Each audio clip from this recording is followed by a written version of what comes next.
This is Pet Life Radio. Let's talk pets. Welcome to the Human-Animal Connection Show, where we believe we can communicate with all animals. Join us as we explore the 33 principles and healing methods of the human-animal connection. As animal lovers, we know that you share our commitment to making the world a kinder place for all creatures. Together, let's embrace the transformative healing power of the human-animal connection. Hi, welcome back to the Human-Animal Connection Show. I'm your host, Michael Overly, and I'm with Jeannie Joseph, and we've got an awesome show coming up about wisdom. Yeah, today we're talking about honoring the wisdom of animals. And we really believe in the human-animal connection that, first of all, honoring our own animal nature is essential, and then also honoring the wisdom that animals bring to us. And each animal has their own wisdom, and each species as a group has their own kind of things to share, ways that they perceive the world and strengths, in terms of their senses. And so when we honor the animal nature within ourselves, that helps us to become more aware of the wisdom of animals. What's the impact of that? So when we recognize that we are animals, first of all, we're more likely to treat them better instead of seeing us as humans on this hierarchy in some superior position to the animals that we can therefore abuse or mistreat or ignore or, disregard their wishes but when we understand how wise they are, it becomes a little harder to just ignore them or mistreat them. When we recognize, let me tell you a story about veery birds. Have you ever heard about veery birds? They told you that story. Well, they're a small little bird. They could fit like in the palm of your hand, and they have a schedule for how they do things, like in terms of mating and nesting and raising the young and flying off and migrating. So they have this whole thing that it's always the same. It's always like that, except when it isn't. And when it isn't the same, when they change their schedule, they know, and we're talking months ahead because they have to be ahead by months to do this whole cycle. They'll start the cycle early when it's going to be a severe hurricane season. So they know months ahead, and they will start mating early, nesting early, raising your young early, getting on their migration trip early to avoid a severe hurricane season. And there was this researcher named Chris Heckscher, and he started studying this for 20 years. And what he found was that the birds were more accurate predictors of the depth of hurricane season than the weather systems. So there was one year where the scientists said, it's going to be a mild hurricane season. But he'd been watching the birds, and he knew, and the birds were saying, it's going to be a doozy of a hurricane season. And the birds were right. So that's just one example of how paying attention to the wisdom of animals can improve the quality of our lives. And, there's all kinds of anecdotal stories about animals running for higher ground before tsunamis, and tsunamis are hard to predict. And but watching all of a sudden, in Indonesia, they noticed the birds stopped singing. An animal started moving to higher ground, and it was a perfectly lovely day, and boom, tsunami. So, it isn't every animal every time that gets it right, but in general, there's a lot to be learned by paying attention to the wisdom of animals. Like William Long, who lived I think over 100 years ago, he was like the first person to really talk about animal communication. He would watch the animals to predict earthquakes, and he would see all of a sudden the deer would kneel. They would get low to the ground, and then he would feel like a couple minutes later this little tremor, and they had felt something. They had their, who knows exactly which of their senses, or all of them, or maybe more than just the five senses that we're used to thinking about, that allows them to sense subtle shifts in the Earth's magnetic field. And the more we learn, the more the scientists begin to show us this evidence. And many people, certainly the native people, have known this for a long time. They've used, they've understood the wisdom of animals to guide them in how they live their lives. But, nowadays the scientists are beginning to catch up to this old wisdom, and they can see, like, dung beetles navigate with celestial. They use celestial navigation to know where they're going. I mean, these tiny little things, Wow. Yeah, I mean, it just goes on, to when we think about, when we recognize and respect the wisdom of animals, our lives improve. And not only because of early warning systems, like I mentioned before, but the spiritual connection, when we recognize that animals are wise, we pay more attention to their feelings. And when we pay more attention to their feelings, our relationship improves, just like with humans.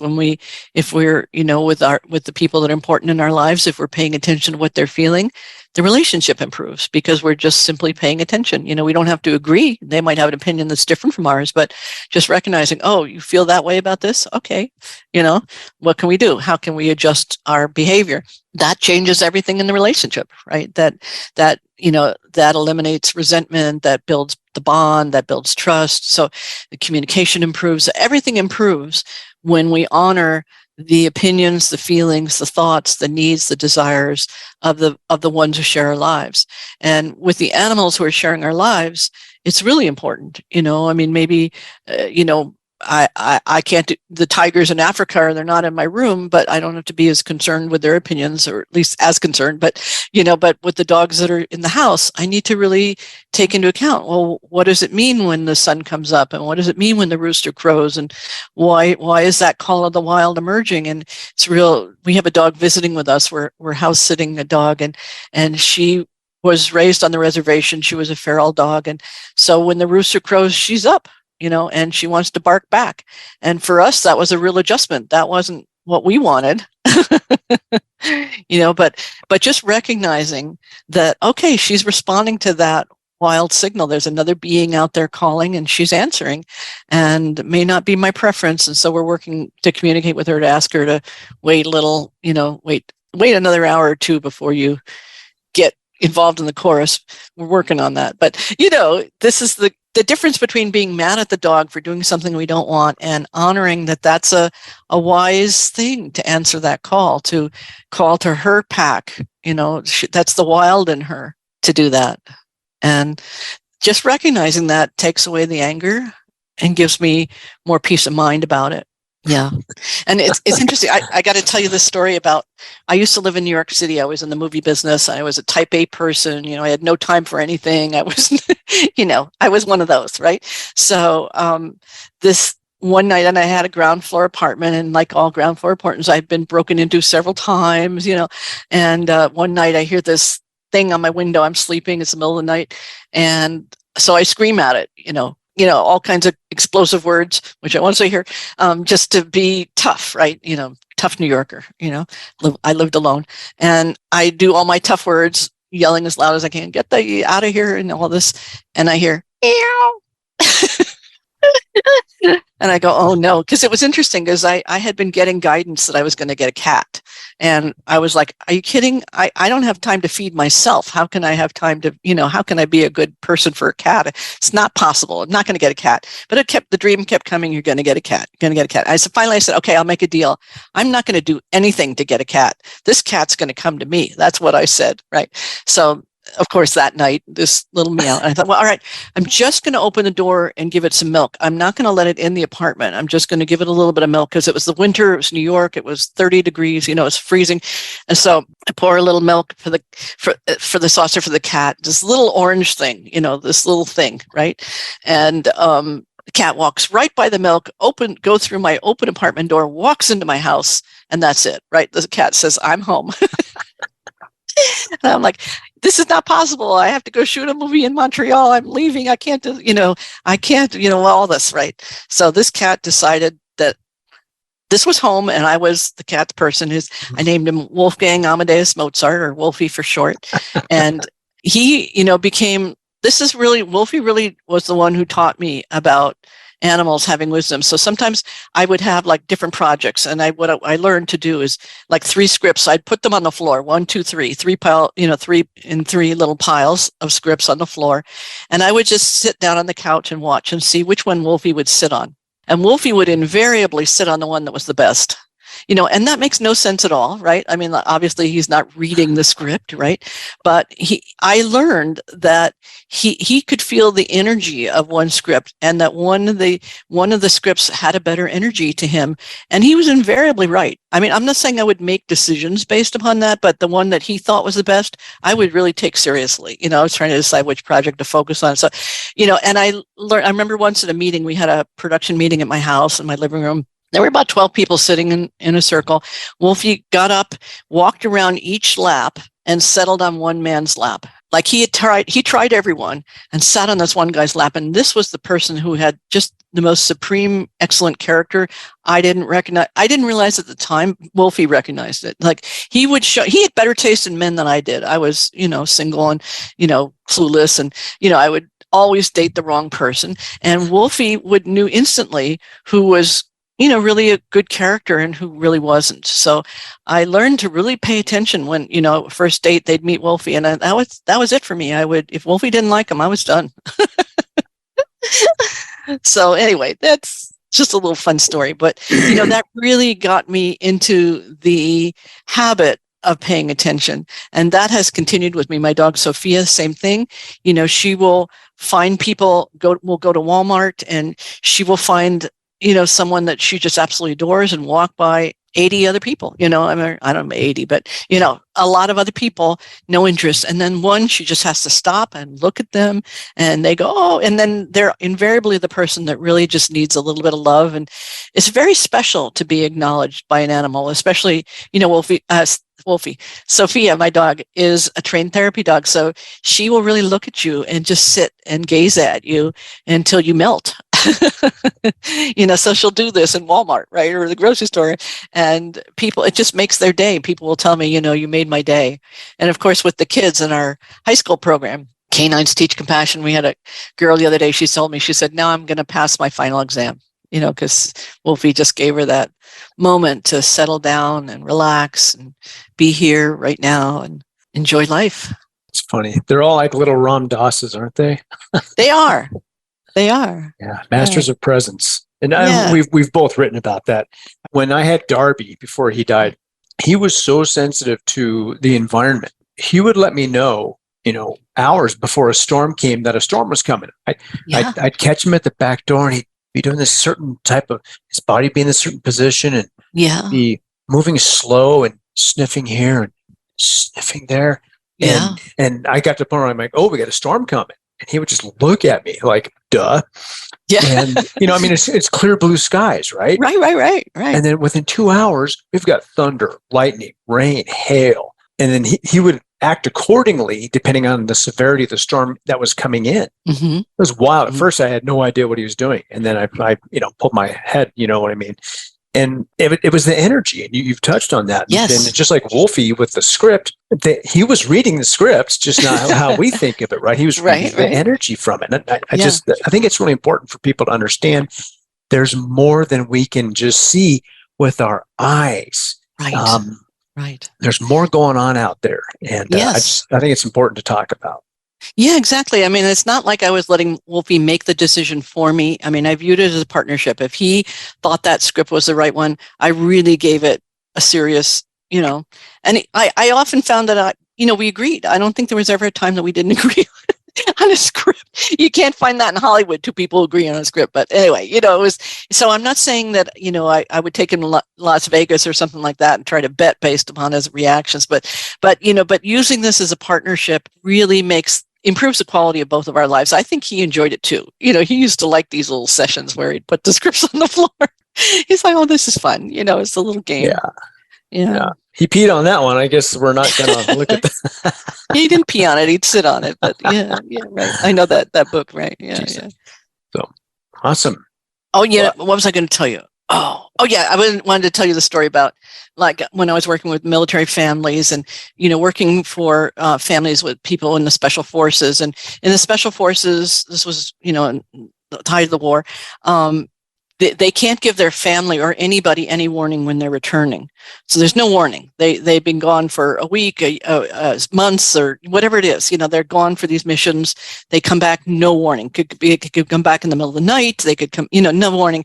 And, this can be stressful for a family, not knowing when the husband's coming home, maybe the house is a mess, whatever the issue is, right? So, but what's interesting, the families that had dogs, the dogs would know a couple of hours before their person was coming home, and they would sit on the porch.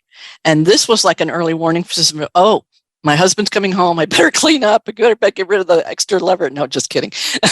They would know that they had to get the house ready and get, kids ready and get everything ready to receive, get them into that state of mind, because it's hard to have somebody just show up, it kind of disrupts the whole family system. But because the dog knew, and I just countless stories of this, several dogs, several houses, different types of dogs, and they all knew, and they just, and there's a story about Queen Elizabeth with her dogs that sometimes the servants wouldn't always know because of security when she was coming back to this one, I forget which castle it was, maybe it's Balmoral or one in Scotland, and where her dogs were, the corgis, and the dogs always knew a couple of hours before, or I think it was less than a couple of hours. It was short. It was a shorter duration, but they knew, and then the servants could just make sure everything was all ready and they were prepared. And so, by listening to the animals, lives can get better, like with any partnership, the quality of the partnership improves the quality of our lives. So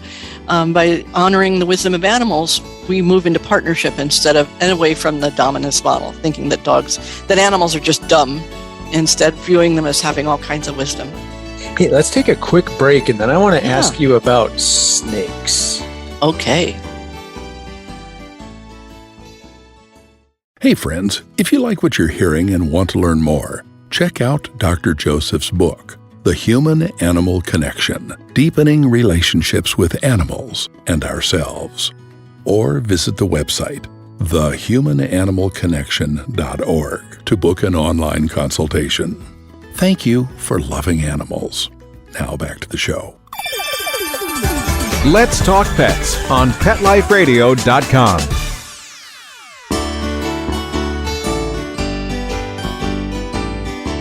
Welcome back to the Human Animal Connection Show. We've talked about some wonderful things, honoring the wisdom of the animals and what they teach us and how they help us be better people. Yeah. I had a question for Jeannie about snakes. Yeah. And I know that there's a lot, we had touched on Native American beliefs a number of times. Sometimes they're known as little brothers or little sisters. So what does that mean? What's the impact of viewing snakes as little brothers? Yeah. So there are several native cultures, and this is, again, J. Allen Boone tells a story. He's the author of Kinship with All Life. And he had several Native American friends, and this was in the 40s. And he recognized that a lot of white people were getting bit by rattlesnakes. But when he asked the natives if they got bit by rattlesnakes, they said almost never. And he said, well, why is that? Why is it? And the Native Americans said to him, well, the white people have the idea that the snake's going to kill them, and they're afraid of him, and they have murderous intentions the moment they see a rattlesnake, whereas the natives have the opinion that they're little brothers and that they have messages for them. And so the snake will just simply go on their way, and there'll be a nice moment of recognition, and the snake just continues on their way. It's not to say they never get bit, but it's very rare for someone who has the opinion that snakes are brothers to get bit. And we've seen those religious. I'm not a snake fan, by the way. So I used to have total phobia of snakes. I lived in Hawaii, where one of the reasons I lived there is they didn't have snakes. So I'm not like a huge snake fan, but I've become much more neutral about it, much more recognizing that the fear doesn't serve me, and to recognize that they may not be my best friends, but just to recognize that they are beings and conscious.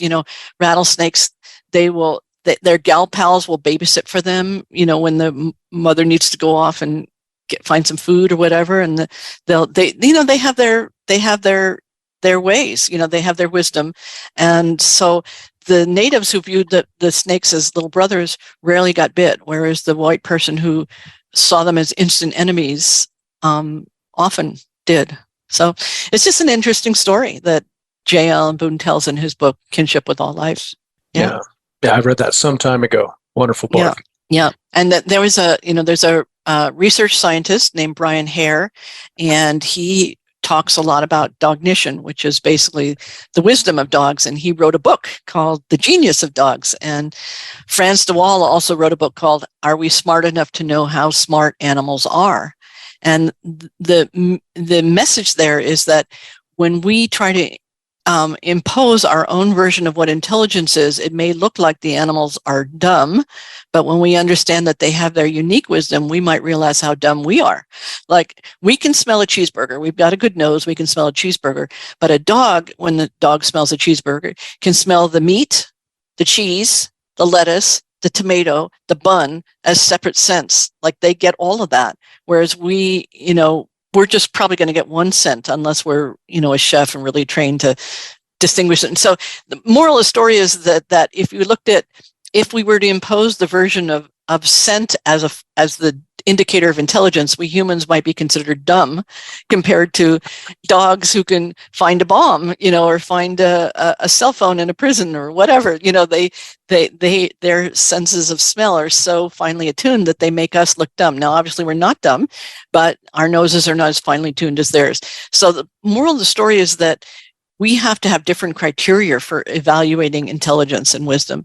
That, one of the things, for example, if you've heard of the story of the mirror test, which is, can an animal recognize themselves in a mirror, which dolphins can do. Like, if you put a little red dot on their forehead of an elephant or a dolphin, they know it's them when they look in the mirror, as opposed to another.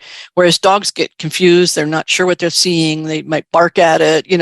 They don't understand that it's them. Okay, so they said, okay, well, dogs don't have that self-awareness because they can't pass the mirror test. Well, the reason they don't pass the mirror test is that vision is not their primary lead sense. Their primary lead sense is scent. So they are confused by the mirror test, not because they are not intelligent, but because vision is not their primary sense. But a dog can tell if you put some pee on the ground, the dog knows it's their pee or another dog's pee. You know what I mean? So we couldn't, if you put a couple of pee samples for us, we wouldn't know our own from somebody else's, probably, I don't know. Yeah. It'd be an interesting experiment, but Yeah. but the point being is that the dogs know not only whose pee it is, but that's why we call it sniffing the pee mail when they're going around the neighborhood, right? Because not only are they seeing, oh, that's this dog, that dog, but they have all kinds of information from the pee. Yeah. They know the state of the health of the animal. Like horses, for example, if they're smelling the poop of other horses, they can tell if it's a male or female, if the female's in heat, what the emotion is at the time of dropping. They get all kinds of data. Now, we can't get all that from sniffing stuff like that, it just looks like horse poop to us. It doesn't, maybe if you're trained, you can see some distinctions in health or well-being, but the horses know everything. They know what their status is in the herd from the poop, so it's if we were to judge human intelligence by our ability to tell poop, we would be stupid, right? Well, we're not going to say we're stupid. We don't have that particular sense. They did a really funny experiment with chimpanzees. I think maybe I have this. I'm not sure which kind I think it was chimps. Anyway, they took pictures, close-ups of their rear ends. The chimps could recognize each other by seeing a close-up of their rear end. They've done facial recognitions. Can chimp recognizes faces, whatever, the way people do, whatever. We couldn't tell, your mother from your, from the guy at gas station. It's no, sorry to be crude, but the point being is that different species all have different ways that they perceive their world. There's a German word for it. I just forgot what the German word is, but basically it means that your perception shapes your experience of the world. And so different animals, like the way a bird sees the world, like we feed the birds in our backyard. So unfortunately, that means we also have visitors. They're hawks, right? So These hawks can come from I don't know how far away, and they know that there are birds here. In the same way the birds, when we feed the birds, they come from who knows how far, and they just know the moment that we've put the food out, and they come, and we don't do it at the same time every day. We're not that good at it, but they know the minute it's here because of that eyesight. And interestingly enough, pigeons, I'll just bring up pigeons because pigeons don't get enough respect in this world, and they really do deserve it. But pigeons can be trained to detect metastasized cancer cells on scans. They can see that. They have the ability to detect hairline fractures on an X-ray with the accuracy of trained medical professionals. In fact, even a little better because they can see such fine distinctions.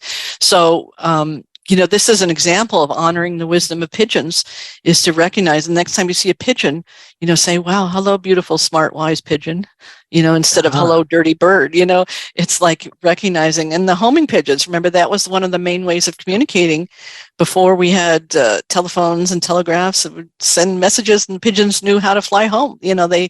They have incredible skills that we don't have for navigating, so just recognizing that every species has its own wisdom, like the giraffe behind me, the reason why there's a giraffe here.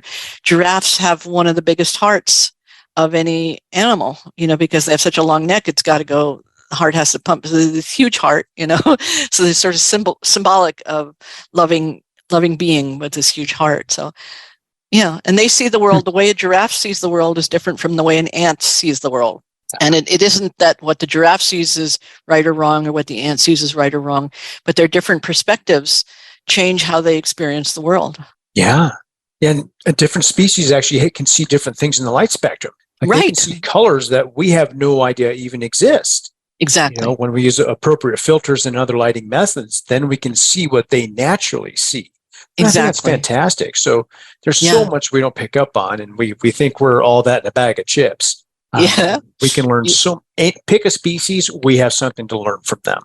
Exactly right. And, even the snakes, right? So even though they're not my favorite, I recognize that they have wisdom. And one of our board members had a really beautiful experience, and he rescued a snake that was in trouble, that was trapped in a fence or something. And he helped it with a stick, and the snake was freed, and the snake started to slither away and then turned back and looked at him like almost to say thank you, and then went on its way, and it was a beautiful moment because he was very conscious that the snake had consciousness and chose to intervene. He could have just walked along, could have just continued on his path, but he saw this snake in distress and decided to help it. Yeah. Love that. Yeah. So that's, what we really want, our message of this episode is that being connected to your own animal nature helps you connect more to the wisdom of animals, and whether that be the animals that share your life, or animals in the wild, or animals on the planet, whatever it is, wherever your focus is, just recognizing that they have wisdom opens up the potential of communicating with them. Because like, if I recognize you as a smart and beautiful being, you're going to want to communicate with me. But if I think you're some kind of idiot, maybe I'm not even going to give you the time of day, and you're not going to like it either, right? So, but if I say, oh, wow, Michael's really wise, and he's really smart, and he's really in his heart, and he's a good person to talk to, it's going to improve our connection, right? Versus if I think something different. So it's the same thing with animals. And so when people ask me, how can I learn animal communication? I say, well, step one is to recognize that they have a wisdom and that they do communicate. And that expands. I have, Maureen, who works with us in the Human Animal Connection, is just starting to learn how to talk to trees, And so, but there was a time in her life that she would have thought that was cuckoo land, to talk to trees. And now the other day she had this experience of feeling the tree breathing, like it, she could feel the breath, the breathing, the subtleness of that. And the other day, I forgot what the tree said to her, but what did the tree say to you? Oh, yeah. Yeah. So she had a tree in her previous where she was living that she had a strong connection with, and she felt sad about having to move and leave that tree. And this new tree was teaching her that she can still be connected, that all the trees are connected, and that she can still feel the presence of the previous tree through the new tree.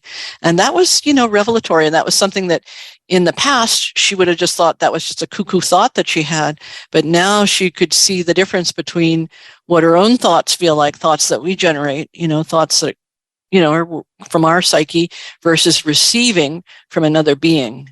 And that was really life-changing for her, or is life-changing for her. So that's beautiful. Yeah. I mean, we are literally all connected. That's right. We create the separation with this device up here. This head thing. And folks, I'm tapping on my own skull over here. It's true. And, we're raised a certain way by our folks who didn't know better, who were raised by their folks who didn't know better. And it's not to be critical or judgmental, but just be aware that there is so much more available to us. Yeah. Well, I think what's really interesting is that there are these cycles of knowingness when you're looking at a history of the humanity. So there are cycles when we knew and cycles when we forgot, which was when we ran off half the species of the planet. And we're in a cycle now of remembering. So we're remembering now that animals have wisdom. And through remembering that animals have wisdom, I'm hopeful, optimistic, that will result in better treatment of animals. And we see that now with, there's a whole group of people that don't want to see the kind of experiments on laboratory animals that have gone on for many decades, thousands, millions of animals, and to recognize that first of all, the truth is that experiments on animals are somewhere between 80 and 90% ineffective in proving their results on humans. So it's not good science anyway. But secondly, ethically, to just think of them as like things versus beings is not good for us or for them. So I'm hoping that as people become more curious and more aware of animal wisdom, that as a culture, we humans will learn something and learn to be kinder, more compassionate. Yeah. Not seeing animals or other people as our possessions. Yes. That's huge. And in our next episode, we're going to actually talk about opening the door to animal communication. And as I said, this is the first step. Recognizing that animals have wisdom, we have wisdom, they have wisdom, different wisdoms, and that when we come together with our wisdom, each of us becomes greater. Love it. I am so excited. I can't wait. Jeannie, thank you so much for this. This was fantastic. Thank you. We'll see you again. Aloha for now. Aloha. Thank you for tuning into the Human Animal Connection Show. Please visit our website, thehumananimalconnection.org.